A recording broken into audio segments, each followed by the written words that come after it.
Good morning, Coryell's class.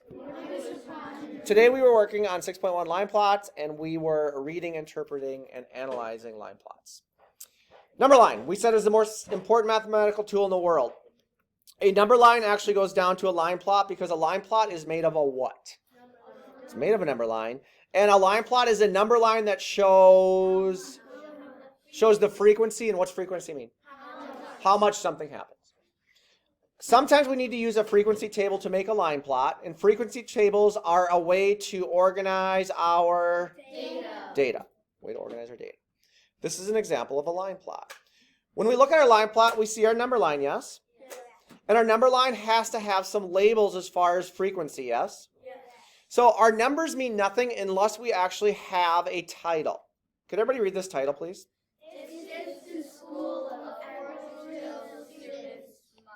And it's in miles, right? Yeah. So we now know that this must represent 2.5 miles, yeah? How many students live 2.5 miles from Forest Hills? 3. And again, this is a line plot and it shows how much or how many. So there's 3 X's there, yes? Yeah. How many students live 4 miles from Forest Hills? 2. And again, we're looking at our line plot data points here with X's. Okay, and is it important to have our label as far as the distance and what it is?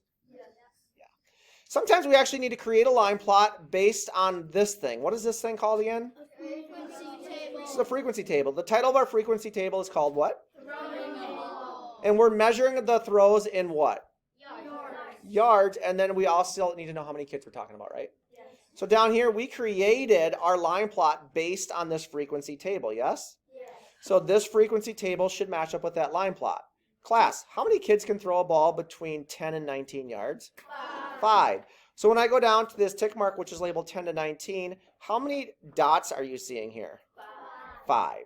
Is it important that we have a title for both our line plot and our table? Yes. How many kids can throw the ball more than 29 yards? 2. How many dots do you see at the more than 29 yards mark? 2. Does this make sense? Yes.